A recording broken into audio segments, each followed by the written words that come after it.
Hey there, this is Jeremy Millsap, and I am presenting Module 3. Alright, so this is the heart piece. Um, all of the heart pieces I pulled were from the Dalton Sherman video.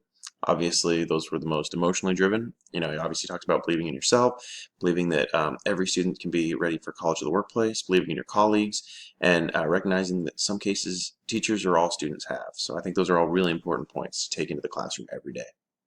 Alright, so this is my headpiece. The first point is if you ask too many lower order questions, the results will be lower order learning. Obviously, I think that relates really heavily to asking questions that aren't just factually based, but encourage out-of-the-box thinking and application purposes. So we ask, what year was the United States founded versus what are the principles that the United States were based on that we can use today, I think would be a much more useful question for students to develop higher order learning. Knowing when to abandon plans and take advantage of unattended learning opportunities, a master teacher's skill. So I kind of like that point that if you can kind of take your class in different directions, and if a discussion goes in a certain direction or a kid asks a really good question, you can actually apply that to your learning curriculum and really work outside the box. Another thing was the criticisms of the Bloom's article and his theory, that it lacks internal consistency, had not been validated by external evidence, too simplistic of a framework, and devalues foundational knowledge. I kind of like that it didn't just heap on Bloom's theory. It just kind of acknowledged that there are holes in it, and you kind of had to work around that and recognize that even if a theory is widely used, there still can be shortcomings in it. And I think that's important for any teaching strategy. Then a universal vocabulary reflecting a specialized body of knowledge was an essential step in the professionalization of teaching. I really like that. I actually, when I was reading that, I kind of thought about, doctors and lawyers and how they have their own lingo and their own vocabulary, and how teaching has sort of taken on that same esteemed role, and how teaching has kind of moved beyond, just something that people do when they kind of fall into that position to a really respected professional career. All right, this is the connections between content and teaching. The first point, obviously, is if you teach social studies in the United States, one goal will always be to provide instruction about the U.S. system of government, the Constitution. This is something I really liked. One thing I always really wanted to do as a social teacher was teach kids about the Constitution and the freedoms they have, and the rights they have, because so many people don't even know the Bill of Rights, which is really kind of a shame in this country. The second point, the effective teachers fill file drawers, cabinets, and computer files with material that they have found useful, or it's simply look as if they might be useful in planning a lesson unit. I kind of like that brought home the point of how just accumulating goods can really be so useful as a teacher, and you can really be prepared to actually apply something you might have learned 4 years ago to what you're teaching today.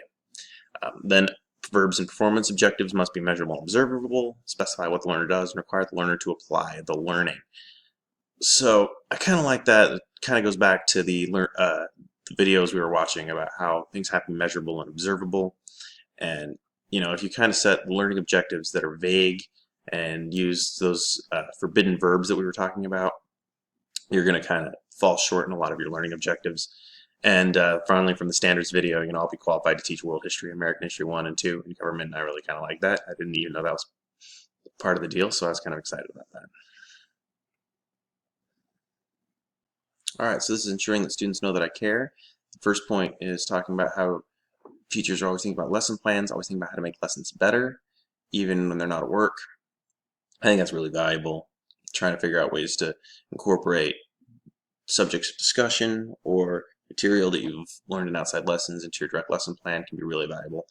Also talking about how you should be on the ball about grading papers, making sure that everyone's involved in discussion, and really just being on top of the actual process of learning. So I remember from my high school experience, I could tell the difference between teachers who'd grade papers right away and get students involved in discussions, and teachers who would just call on the same students over and over again, or would take forever to return my papers. So this is the content references slide. The first point is from the standards video. 1 minute into that, standard defines what we have to teach, like the content during a specific time frame, but it's really important to know it doesn't tell us how we teach it. So I think Dr. Rabideau's point there is just that even though there are expectations and standards you have to meet as a teacher, there's a lot of different ways of going about arriving at those objectives, and you're going to pick up new skills and new techniques as time goes on that can really be valuable.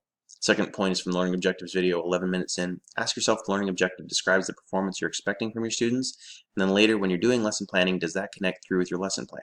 Did you teach them the content that you're expecting to assess them on? So I think that really talks about lesson planning and how important it is to connect lesson planning to where you want to go. There's so many different ways you can get lost in your direction and really waste time, and you have to find a path that will actually lead the students to where they need to be. And it's so easy to spend a whole semester talking about stuff that, although it may be relevant to the subject matter, isn't actually going to achieve your learning objectives.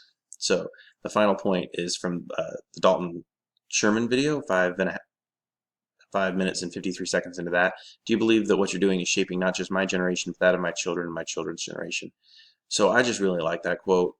It kind of emphasizes that, you know, if you fail a student when teaching him, you know, then you can fail him in life, and then, you know, that he might be a worse parent or a worse member of the community, and, you know, his kids will suffer because of that. They might not have the opportunities they otherwise would have, and then their kids might not have the opportunities they otherwise would have, and it can be a really chain reaction that can undermine a whole family for, I mean, who knows how long. It's kind of an intense thought when you think about it. All right, so these are the content references directly from the readings. First one's from Bloom's Model of Learning, page 1.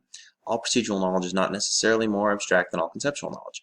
An objective that involves analyzing or evaluating may require thinking skills that are no less complex than one that involves creating. I really like this point. It kind of drives home the thought that even basic questions, multiple choice questions, yes, no, true, false questions can still involve thinking, can still involve reason, can still involve a lot of the cognitive functions that higher order thinking can. And to just try and dismiss them as not necessary or somehow lesser, it can really be a waste. The second point was from the ABDCs of writing instructional objectives. A for audience, B for behavior, C for conditions, D for degree. Obviously, it's just a neat little mnemonic device that I think is really handy. The next one's from What's Old is New again, page 11. Learners climb the levels in sequence, and mastery of each step is required before moving on to the next one. So it just kind of talks about Bloom's theory and how you slowly progress up these levels of thinking, and you have this foundation, and you sort of build on it, same way you build a house. And then from Teaching Strategies, page 130, one of the greatest distinctions between novice and expert teachers is that experts have large quantities of previously gathered material to draw on, and they use it continually. So I kind of like that. It goes back to that earlier point that you just accumulate knowledge, accumulate resources, accumulate things that can be valuable later on in your teaching, and you can really apply them and become a more effective teacher in a lot of respects, because you're going to learn what works for you and what works for your students, and that's really invaluable. So that's my presentation, and I hope you liked it. Thanks a lot.